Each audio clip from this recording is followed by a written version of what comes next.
Hello guys, nakapag-upload na nga ako kanina. Yan, hintayin nyo yung bago akong upload. Kasi, yan lang ako nakapag-voice over. Tapos dito sa ngayong ano ko ulit, hindi muna ako mag-voice over. Pagod kasi ako kasi ginagamot ko kaya hindi, matagal-tagal na rin ako hindi nag-vlog. Kasi, alam niyo na, ginagamot kasi ako. Ayan, kakauwi pa lang namin. Galing kami ng Quezon.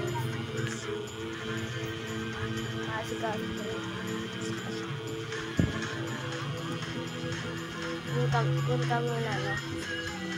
Doon kami pumunta kasi maasigaso.